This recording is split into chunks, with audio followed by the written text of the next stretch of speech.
తెలంగాణ రాష్ట్రంలో కాంగ్రెస్ పార్టీ ప్రభుత్వ తీరు చూస్తూ ఉంటే దీపం ఉండగానే ఇల్లు చక్కబెట్టుకోవాలన్న ఆలోచనతోటి ఎవరికి వారే ఆషాఢ మాసం సందర్భంగా మన కాసం ఫ్యాషన్స్ కిలో చీరలు కొనండి, అరకిలో చీరలు ఉచితంగా పొందండి. ఈ రాష్ట్రంలో దోచింది దోచినట్టుగా, అందింది అందినట్టుగా దోచుకుంటున్న మాట వాస్తవం కాదని అడుగుతున్నాం.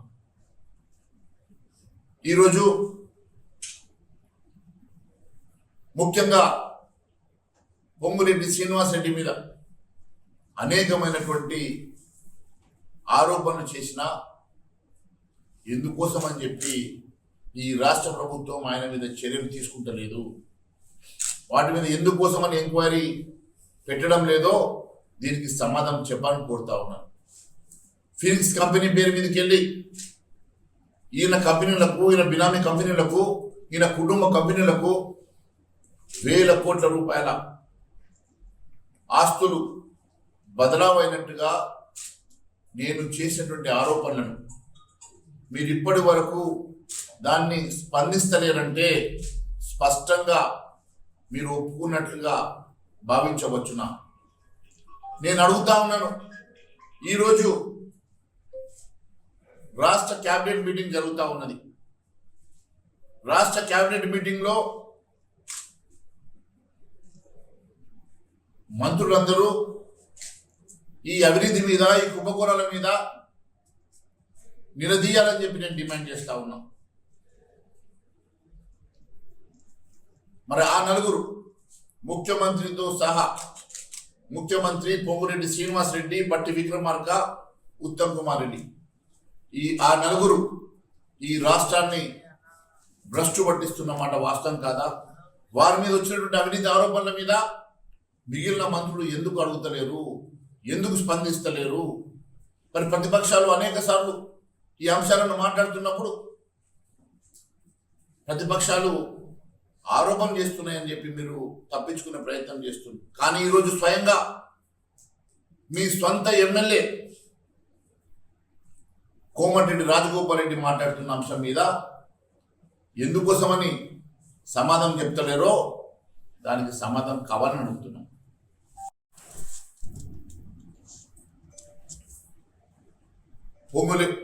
ఈరోజు మంత్రి పొంగురెడ్డి శ్రీనివాస్ రెడ్డి మీద, ముఖ్యమంత్రి రేవంత్ రెడ్డి మీద రాజగోపాల్ రెడ్డి అనేకమైన ఆరోపణలు చేస్తూనే ఆ నలుగురు గుత్తేదారులు ఎవరు, ఆ నలుగురు ఆంధ్ర నాయకులు ఎవరు, వాళ్ళ చేతిలోనే ఈ రాష్ట్రం నడుస్తుందని చెప్పిందంటే ఈరోజు ఈ రాష్ట్ర పరిస్థితి ఎంత అధ్వాన పరిస్థితికి చేరిందో దీన్ని బట్టి స్పష్టమవుతా ఉంది. నేను గతంలో చెప్పాను, ఈరోజు చెప్తా ఉన్నాను. ఆ నలుగురు మంత్రులు, ఆ నలుగురు గుత్తేదారులే ఈ రాష్ట్రాన్ని నడిపిస్తున్నారు. ఆ నలుగురు మంత్రులు, ఆ నలుగురు గుత్తేదారులే ఈ రాష్ట్రంలో ప్రతి నిర్ణయం తీసుకుంటున్నారు. ఈ అవినీతికి, ఆ కుంభకోణాలకు నిలయంగా సెక్రటేరియట్ మార్చిన సంగతి నేను తెలియజేస్తా ఉన్నాను.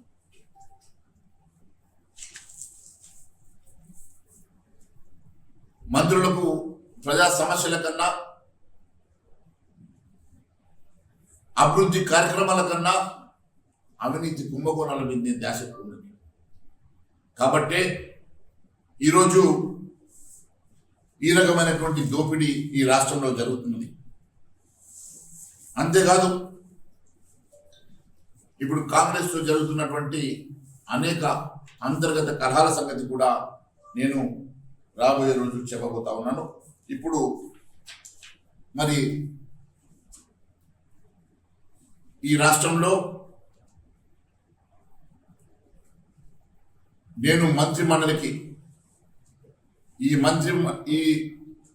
రాష్ట్ర మంత్రి కేబినెట్ సమావేశంలో ఖచ్చితంగా ఆ నలుగురు మంత్రులను నిలదీయాలని చెప్పి మరొకసారి ఈ ఇతర కేబినెట్ మంత్రులందరినీ కూడా విన్నవిస్తూ ధన్యవాదాలు తెలియజేస్తాను. నేను మీ మంత్రులందరినీ కూడా విన్నవిస్తా ఉన్నాను. మీరు ఆ నలుగురిని నిలదీయకుంటే, ఆ నలుగురిని మీరు ప్రశ్నించకుంటే దాంట్లో మీ మంత్రులందరికీ కూడా వాటాలు ఉన్నట్టుగా మేము భావించాల్సి వస్తుంది. అంతేకాదు ఈ క్యాబినెట్ మీటింగ్లు కేవలం మీ వాటాల పంపిణీ కోసమే జరుగుతున్నట్టుగా భావించాల్సి వస్తుంది. క్యాబినెట్ మీటింగ్లు ప్రజా సంక్షేమం కోసమో, ఇచ్చిన హామీలు నెరవేర్చడం కోసమో, రాష్ట్రంలో ఉన్న సమస్యల పరిష్కారం కోసమో కాదు. కేవలం మీ మంత్రులు ఎవరెంత కుంభకోణాలు చేశారో, ఎవరెంత సంపాదించుకున్నారో ఆ సంపాదనలు ఏ రకంగా పంచుకోవాలని మరి క్యాబినెట్ మీటింగ్ పెడుతున్నారా, లేక నిజంగానే ఈ సంక్షేమ కార్యక్రమాల కోసం మీరు క్యాబినెట్ మీటింగ్ పెడతా ఉన్నారా? దీనికి సమాధానం చెప్పాలని కోరుతా ఉన్నాను. మీ సొంత ఎమ్మెల్యే ఒకవైపు కోమరెడ్డి రాజగోపాల్ రెడ్డితో పాటు జడ్చర్ల ఎమ్మెల్యే అనిరుద్ రెడ్డి గారు, ఈరోజు పోచారం శ్రీనివాస్ రెడ్డికి మీరు కండవ కప్పిన తర్వాత నేను కాంగ్రెస్ పార్టీలో వచ్చింది అభివృద్ధి కోసమే కానీ ఇక్కడ అభివృద్ధి శూన్యమని చెప్తున్నాడంటే ఈ రాష్ట్రంలో అభివృద్ధి పడికేసినట్టు స్పష్టమైతే లేదా? మరి కేవలం మీ మంత్రులు కుంభకోణాల కోసం, అవినీతి కోసం పాకులాడుతున్న మాట వాస్తవం కాదని అడుగుతున్నా. ఈరోజు అవినీతి ఆరోపణలపై క్యాబినెట్ మంత్రులు ఎవరు నోరు విప్పకుంటే, ఈ క్యాబినెట్లో దాని మీద చర్చ చేయకుంటే, క్యాబినెట్లో మీరు దీని మీద స్పందించకుంటే ఖచ్చితంగా ఈ రాష్ట్రంలో జరుగుతున్న అవినీతికి మీరు ఎండాలు చేసినట్టుగా నేను భావించాల్సి వస్తుంది. మిత్రులారా, చేస్తుండడం సిగ్గు చేయడం చెప్పి నేను తెలియజేస్తా ఉన్నాను. అంతేకాదు మంత్రి పొంగురెడ్డి శ్రీనివాస్ రెడ్డి కంపెనీకి ఫినిక్స్ ద్వారా 15,000 కోట్ల రూపాయల ఆస్తులు బదలామైనట్టుగా నేను రుజువులతో సహా మీకు మీ ద్వారా నేను ప్రశ్నిస్తే సమాధానం చెప్పని పొంగురెడ్డి శ్రీనివాస్ రెడ్డి మీద ఎందుకు చర్యలు తీసుకుంటలేరో ముఖ్యమంత్రి రేవంత్ రెడ్డి గారు సమాధానం చెప్పాలని కోరుతున్నా. ఎట్టి పరిస్థితుల్లో వదిలిపెట్టే సమస్య లేదు.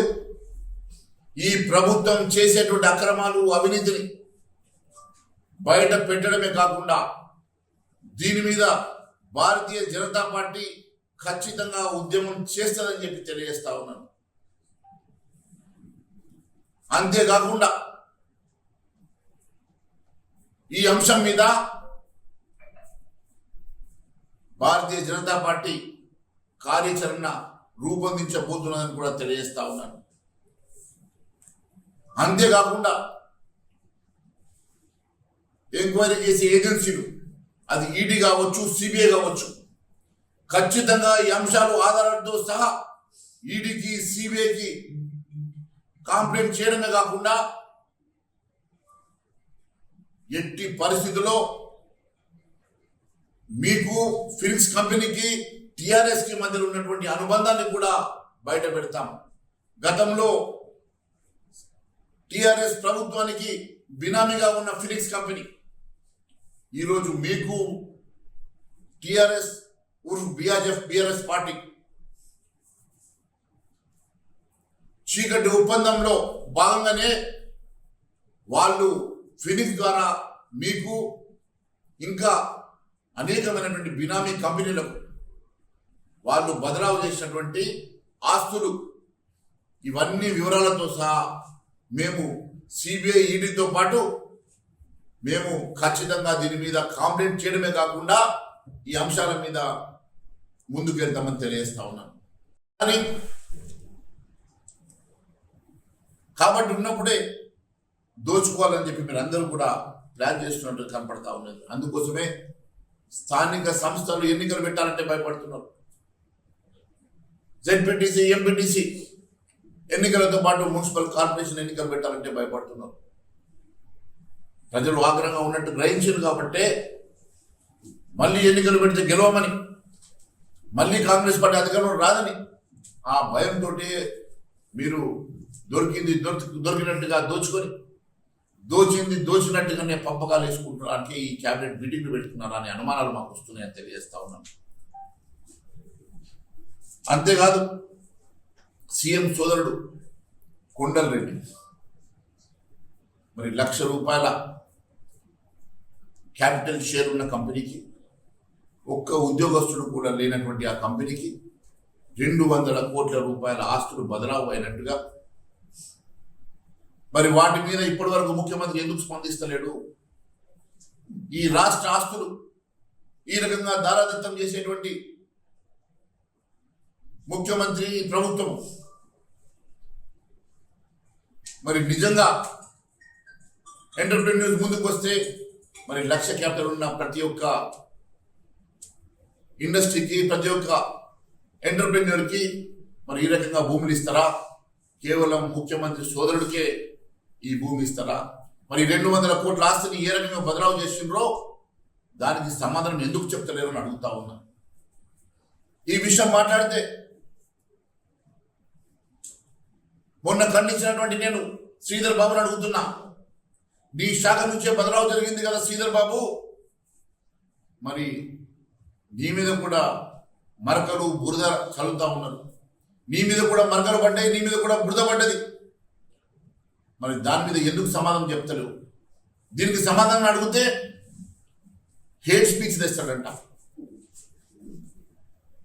అంటే మీరు ఏం చెప్పదలుచుకున్నారు? ఈరోజు Telangana hate speech, hate crime prevention bill 2025 తీసుకొచ్చి మా ప్రతిపక్షాల గొంతు నొక్కుతారట. ప్రజాస్వామ్యంలో ప్రశ్నించడం కూడా తప్పేనా? ప్రజాస్వామ్యంలో అవినీతి గురించి అడగడం కూడా తప్పేనా? ప్రజాస్వామ్యంలో మేము ప్రశ్నిస్తే మా మీద ఈ hate speech prevention, hate crime prevention bill 2026 తీసుకొచ్చేసి మా గొంతులు నొక్కుతామని చెప్పేసి శ్రీధర్ బాబు భయపెడతా ఉన్నాడు. శ్రీధర్ బాబు మంత్రాలకు చింతకాయలు రాలవు. నువ్వు ఈ రకంగా హేట్ స్పీచ్ అనో ఇంకోటనో చెప్పి భయపెట్టే ప్రయత్నం చేస్తే భారతీయ జనతా పార్టీ మీ అర్పులకు భయపడే సమస్య లేదు అని చెప్పి తెలియజేస్తా ఉన్నాం.